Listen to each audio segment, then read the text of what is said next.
Gituin aja sob.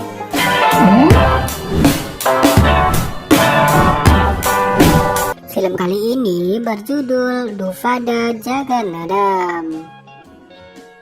Film ini menceritakan tentang anak yang awalnya baik-baik saja, tiba-tiba menjadi orang yang kuat dan juga menjadi orang yang tidak bisa diam ketika ada penjahat yang membuat orang lain tidak bersalah disakiti. Darahnya seolah-olah mendidih dan ingin menghajar bahkan membunuh para penjahat itu. Keberanian dan kehebatannya ini membuat polisi menjadikan dirinya sebagai agen rahasia yang memberantas kejahatan dengan diam-diam tanpa orang mengetahuinya.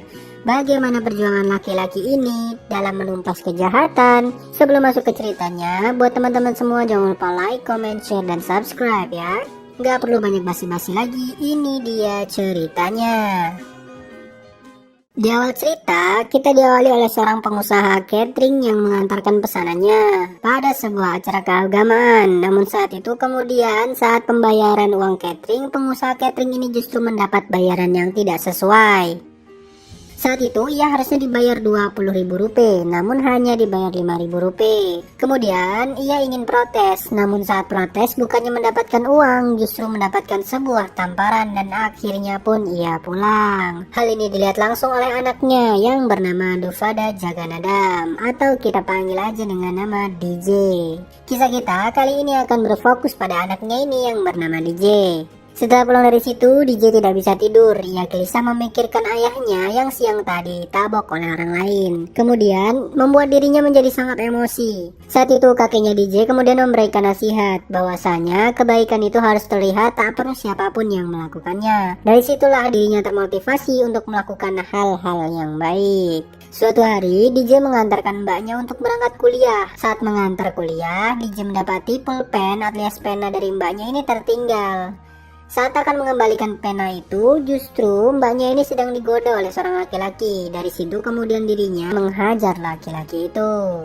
Saat pulang, ayah dari DJ ini marah karena DJ telah menghajar orang lain dan melumuri wajahnya dengan tinta. Ayahnya kemudian meminta pemuka agama di daerahnya itu untuk memberikan berkat kepada DJ dan memberikan sebuah kalung agar ia tidak melakukan keburukan lagi, karena waktu itu DJ masih muda banget. Keesokan paginya, DJ yang berada di pasar sedang belanja untuk keperluan yang diminta oleh orang tuanya. Di saat yang bersamaan, ia mendapati seorang mafia yang sedang menganiaya seorang polisi yang bernama Purushottam. Si polisi ini ditembak oleh mafia di pundaknya. DJ kemudian yang melihat kejadian ini dari kejauhan sangat geram karena pada saat itu ada seorang polisi yang dianiaya.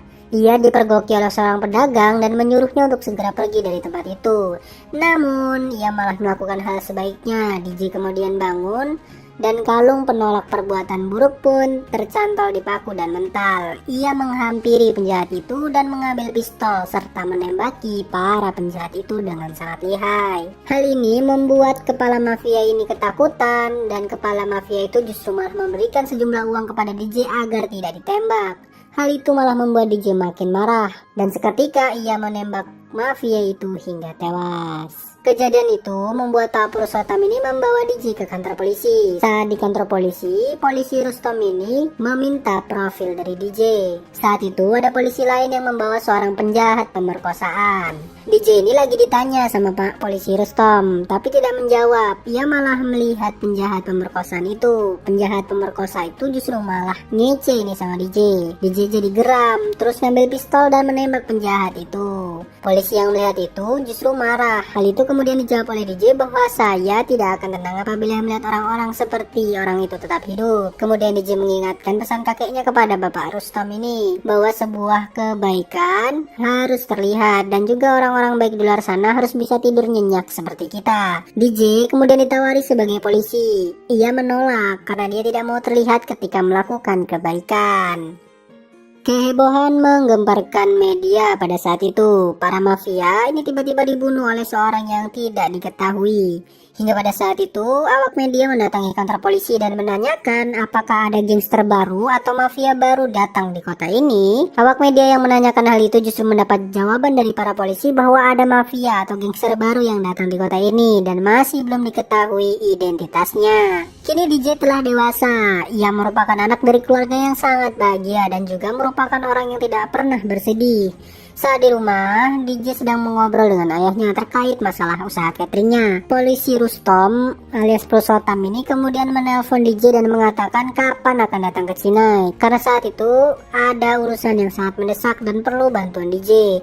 Singkat cerita, DJ pun pergi ke Sinai. Saat itu DJ bertemu dengan Rustom. Di sebuah stasiun mereka mengobrol tentang seorang mafia yang suka membunuh dan mengedarkan narkoba. Mafia ini memeras keluarga korban dengan video mesum yang mereka buat untuk menjatuhkan harga diri dari keluarga itu. Tanpa berpikir panjang, DJ kemudian mengganti pakaiannya ke pakaian modern serta berburu para mafia saat itu juga. DJ mendatangi sarang mafia itu. Di sana dia kemudian menghajar dan membuat para mafia itu babak belur dan membunuh mereka semua hingga tewas. Ternyata DJ ini adalah agen rahasia kepolisian yang ditugaskan untuk membunuh semua penjahat yang ada di kota. Dari situ DJ memberantas semua penjahat yang ada di kota dengan perintah langsung dari kepolisian. Di sisi lain, mafia yang bernama Royal Naidu merupakan mafia yang sangat lihai membangun bisnis ilegalnya. Saat itu, Royal Naidu merupakan orang yang memiliki sebuah bisnis perumahan dengan sistem kredit. Naidu ini juga merupakan pendiri Agri Diamond saat itu. Ia juga merupakan orang yang sangat kejam karena dirinya tidak akan segan-segan membunuh orang yang menantang bisnis yang ia jalankan. Cerita kemudian berpindah di mana pada saat itu Maesli dan juga Pooja sedang berbincang terkait perjodohan, di mana Maesli ini dijodohkan dengan orang yang tidak diketahui. Saat itu mereka membuat sebuah rencana agar bisa menemui orang yang dijodohkannya. Di sisi lain, sama dengan juga Vines, yang mana dia adalah sahabat dari DJ. Saat itu juga Vines meminta tolong agar bisa tahu siapa sebenarnya orang yang dijodohkan dengan dirinya. Saat itu DJ berpura-pura sebagai pengantin laki-laki dan juga Pooja berpura-pura sebagai pengantin perempuan. DJ dan Pooja bertemu, yang mana DJ tadinya marah dengan pakaian yang dikenakan oleh Pooja, namun akhirnya luluh karena memang Pooja ini cewek yang sangat cantik. Ternyata Vines dan Maesli ini sama-sama mengintip. Akhirnya mereka mengaku bahwa diri mereka lah yang sebenarnya dijodohkan. Mereka berdua ini tersenyum karena merasa sama-sama cocok. Malam itu, Maesli menelpon Vines dan mengajaknya untuk bertemu karena mereka sudah dijodohkan.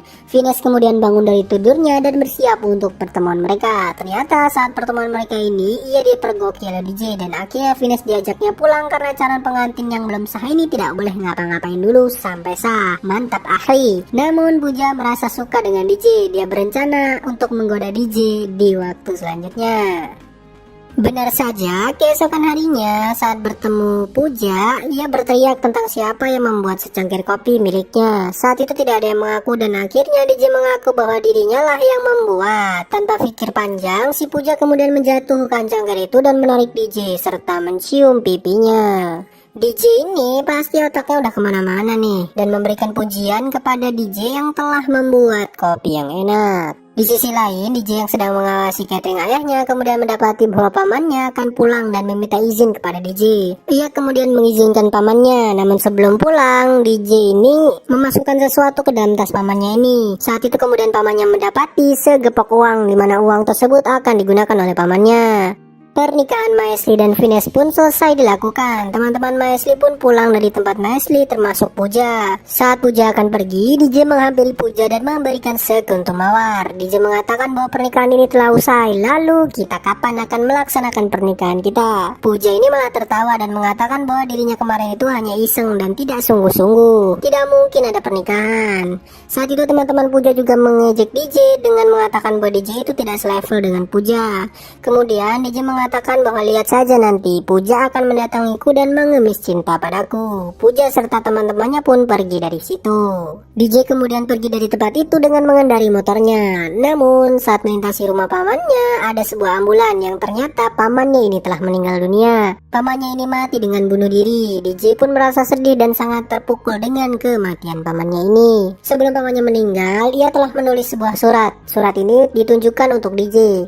Saat itu DJ membaca surat dari pamannya. Ternyata pamannya ini bercerita kepada DJ bahwa dia mendengar ada tanah murah di Hyderabad. Ia berpikir untuk menabung. di sebuah investasi agar uangnya lebih berkembang.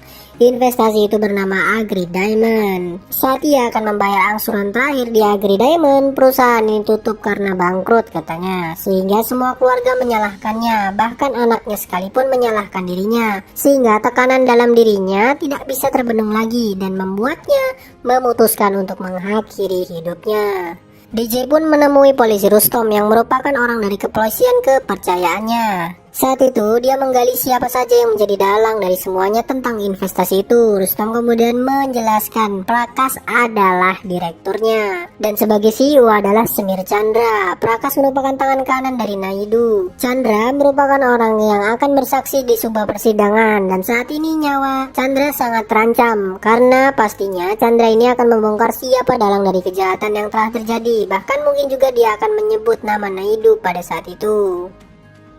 DJ pun mengejar Prakas yang menjadi tangan kanan dari Naidu.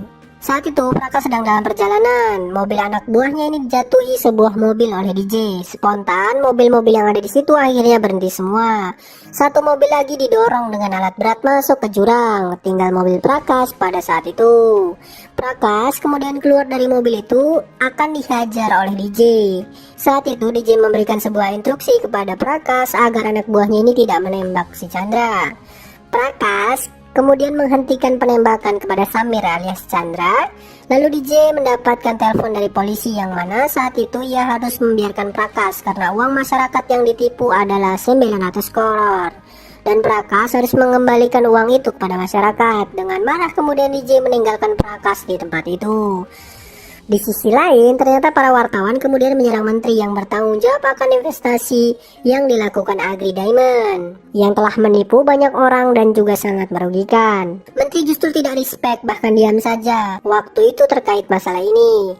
Hal ini kemudian membuat menteri pergi ke kediamannya Naidu, di mana menteri ini kemudian meminta sebuah solusi karena masalah itu dan juga menteri meminta kepada Naidu untuk dijadikan kepala menteri atau MLA gitu. Naidu meminta syarat kepada menteri yaitu dengan meminta info tentang DJ dan akan menjodohkan putranya dengan putrinya menteri, di mana nama putranya ini adalah Canti. Puja yang dijodohkan dengan Canti merasa senang dan setuju akan keputusan ayahnya ini. Akhirnya Puja dan juga Canti ini kemudian ketemuan di Dubai untuk kencan mereka. Anjay, kencan aja kudu ke Dubai saking kayanya nih. Namun sayangnya pada saat itu ketika sedang makan malam, Canti ini justru kayak orang yang kurang setengah gitu karena berbicara sendiri dengan ibunya. Padahal ibunya Canti ini sudah meninggal. Hal ini membuat Puja menjadi ilfil dengan Canti. Saat di sebuah rumah makan, Puja kemudian teringat kepada DJ di mana dia melihat gelang yang diberikan oleh DJ pada waktu itu di pernikahan Maisli waktu itu. Canti kemudian pulang ke India dan menceritakan semua kepada ayahnya, di mana Puja mengatakan kepada ayahnya bagaimana ayahnya ini cowok kurang soon aja dikasih ke aku. Puja pun marah kepada ayahnya. Pada saat itu Puja kemudian mengatakan bahwa dirinya tidak mau dengan Canti. Justru mengatakan bahwa dirinya telah jatuh cinta kepada orang lain yang bernama Dufada Jaganadam. Yoilah DJ cuy. Ayah pula yang sebagai menteri ini kemudian menghampiri Naidu dan mengatakan bahwa putrinya tidak mau dengan putranya. Ia mengatakan bahwa anaknya ini jatuh cinta kepada DJ, di mana DJ ini adalah seorang bos catering di sebuah tempat. Naidu kemudian memerintahkan Prakas untuk membunuh DJ. Prakas kemudian mencari alamat dan juga tempatnya DJ ini. Ia tahu bahwa DJ ini berada di sebuah kuil. Prakas memerintahkan untuk tidak merusak kuil dan menyeret DJ dari dalam kuil keluar. Ternyata penjahat ini masih tahu tata krama, nggak mau berbuat kejahatan di dalam tempat ibadah. Para penjahat ini kemudian masuk ke dalam kuil dan melihat DJ ada di sana. DJ yang sedang beribadah ini tidak mau membuat keributan. Ia menggiring penjahat ini ke sebuah stasiun kereta yang terbengkalai. Saat itu juga penjahat-penjahat ini dilumpuhkan oleh DJ. Hal ini disaksikan oleh Prakas. Prakas mengamati wajah DJ dan ternyata dia tahu bahwa itu adalah orang yang pernah mengancam dirinya untuk tidak membunuh Samir alias Chandra. Prakas kemudian kabur. Hal itu tidak bisa karena pada saat ini Prakas dikejar dan dihajar hingga babak belur oleh DJ. Saat Prakas ditelepon oleh Naidu, di sana DJ yang mengangkat. Naidu kemudian mengancam bahwa DJ harus melepaskan Prakas. Apabila tidak, maka Naidu akan membunuh DJ. Saat itu DJ justru malah mengatakan bahwa dirinya jika bertemu dengannya akan membunuh si Naidu ini. Dia pun gempar dengan tertangkapnya si Prakas. Para korban investasi Agri Diamond pun meminta uangnya dikembalikan. Karena hal itu, Nayudu merasa terpojok. Akhirnya menelpon ayahnya Puja yang seorang berhenti. Naidu mengatakan menteri harus memerintahkan para polisi untuk menangkap Prakas. Karena apabila Prakas ini ditangkap oleh DJ, saat itu rahasia bisnis abal-abal Agri Diamond ini akan terbongkar. Dan yang akan terseret pada kasusnya ini adalah Naidu dan juga menteri yang akan masuk penjara karena masalah ini. Menteri kemudian memerintahkan para polisi untuk menangkap DJ, namun belum membuahkan hasil. Di sisi lain, Puja yang udah kebelet ini mendesak ayahnya untuk mensegerakan acara pernikahannya dengan DJ. Asik banget cuy. Namun saat itu menteri yang sedang makan ini mendapati piringnya ada batu, dimana itu adalah hasil lemparan dari para pendemo. Saat itu mereka mendesak menteri untuk turun dari jabatannya karena tidak bisa menghentikan bisnis abal-abal dari Agri Diamond. Menteri yang geram akhirnya mencari dalang semua masalah yang ada. Menteri pun mencari tahu di mana. Saat itu menteri meminta informasi terkait siapa yang memperkerjakan DJ. Saat itu, ada informasi yang telah dirangkum oleh polisi yang satu kantor dengan polisi Rustam. Polisi ini kemudian berbicara dengan Naidu. Ia berkata bahwa dia harus menghabisi DJ dan juga Prakas. Karena apabila Prakas membuka mulut, maka kita semua akan habis, kata Naidu.